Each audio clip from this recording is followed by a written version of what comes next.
Good afternoon. It is Wednesday the 11th of May and this will be my last video as Advice for Living Financial Planning. As you know, Alison and I are transitioning to retirement over the next 6 months, and the actual close of our business and transfer day is close of business this afternoon. What will happen then is over the next couple of days is that our client information, our client files, will transfer electronically across to the new advisors, and from there they will be responsible for the advice legally. What will happen, of course, is I'm going to be working with them for at least the next 6 months to introduce you to your new advisor, to transition people over, ensure we get the best fit we can for advisors and clients, and also to help the new advisors understand how we operate and what different people need and all of those sort of things. So, as I said, but as in terms of Advice for Living Financial Planning, so technically it ends today. I'm not sure what will happen in terms of videos over with the new advisors, but we'll see, and certainly it will be, I'll be suggesting that maybe we continue if we can, but as I say, that they're the new advisors. I suppose the main thing I wanted to say today is just a huge thank you to all of our clients, all of the people that we have worked with. Many of you have been with us right from the start back in 2010, and some of you even before that when I was working with other organisations. There's a number of you who I've known now as clients for a long, long time. And so I just wanted to thank you so much for your support and loyalty. I've certainly done my best, and everyone else here in the organisation has done their very best to get the best possible outcome for you, and I hope that you feel that that's happened.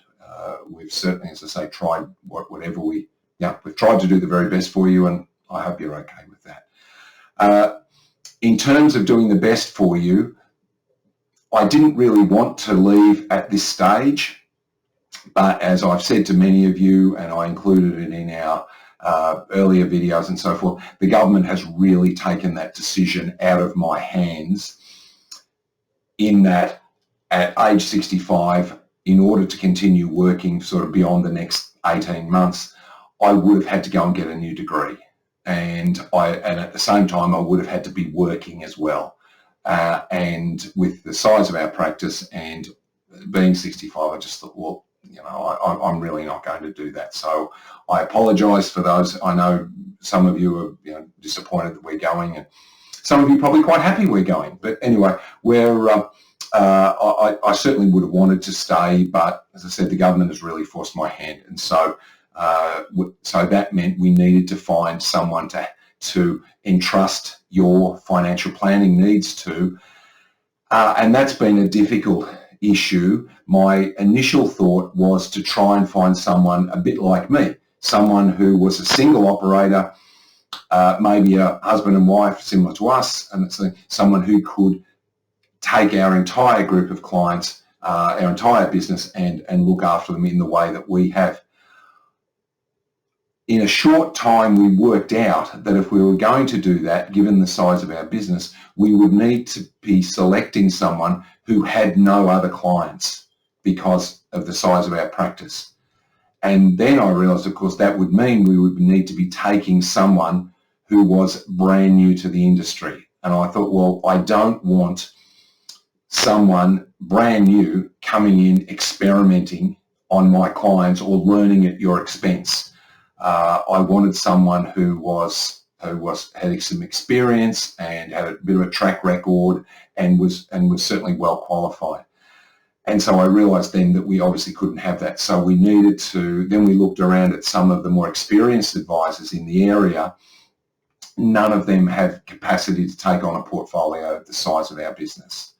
So that meant we needed to find an organisation that probably had multiple planners who all had capacity. So we spoke to a number of different firms, and the people at McLean Delmo Bentleys were clearly the best option. As I've said earlier, there were people there that I've known for a long time who I know and I trust. and they have 3 advisors there who have capacity. And so what we'll be able to do is, certainly over the next few weeks, is we'll be looking to match up the McLean Delmo Bentley advisors with our clients, picking who would suit best. So we'll be aiming to do that. And then the next part of the process will be, we'll be arranging catch-ups with you. I'll come along, introduce the new advisor, and hopefully you'll feel that's a good fit, and they can basically move on from there.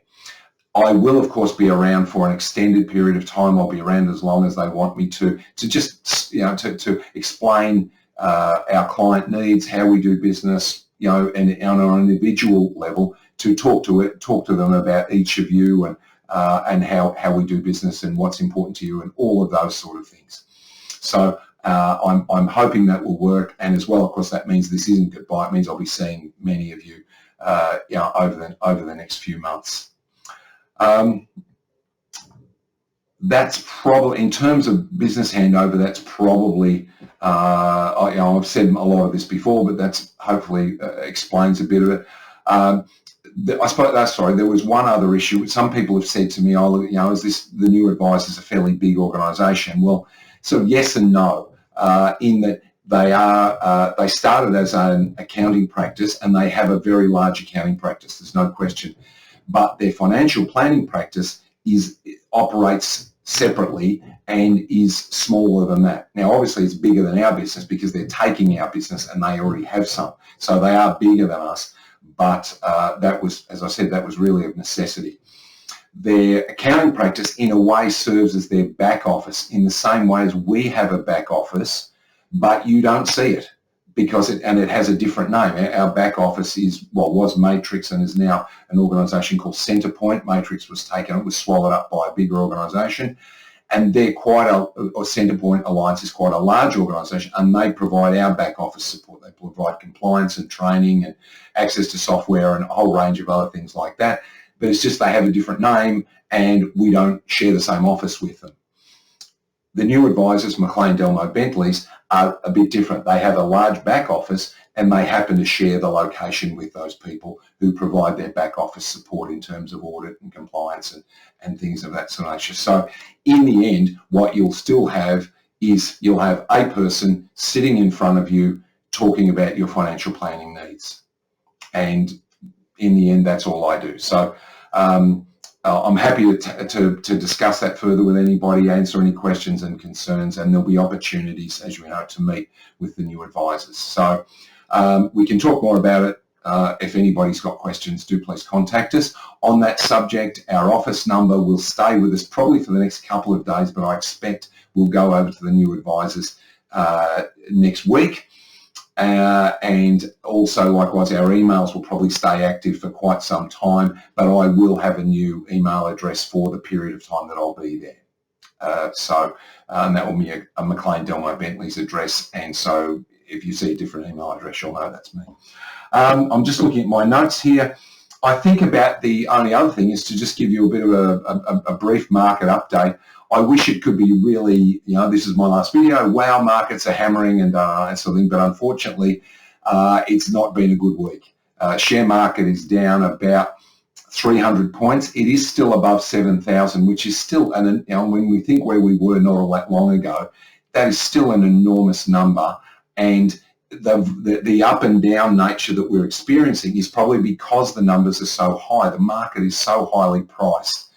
And so it's still sort of adjusting to that. Markets tend to overcorrect both ways. When they're on the way up, they go up too hard, and when they're on the way down, they go down too hard.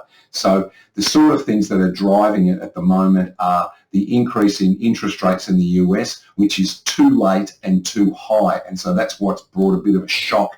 They should have gone late last year, and I know I've said that to many of you already, but they didn't. And so as a result, we're stuck with this issue where there's been a real shock in both the share market and the fixed interest or bond market because of this dramatic increase in interest rates over such a short period of time. Also in the Australian market, our own Reserve Bank has moved The difficulty they've mucked up is that they said at Christmas time we won't have anything until 2024, and then all of a sudden here we are by April by last month they were talking about an increase, and of course they've gone with that increase, and so they don't look all that smart at the moment, and of course those two things have caused issues in the market. So I suppose my thoughts are these are temporary and transitional issues. The Russia-Ukraine thing is in the background in terms of markets. Hopefully that does not blow up into a fully blown European war, because that would obviously be difficult. But we'll just have to wait and see how that goes. For the moment, we can only look at what we can see at the moment, and it's just interest rates are the other thing that's driving this problem with the market. So, but I think it's transitory. Markets will recover. They always do. So it's, again, just hang on, don't panic, and as I say, when you start to do your meetings with your new advisor, look to what advice they're providing. These people, that they're good quality people, they know what they're talking about, and they will provide the best advice that they possibly can. So anyway, that's it from me, and we will, again, thank you so much to everyone, and we will look forward to catching up with you at the introduction meetings. Okay, bye.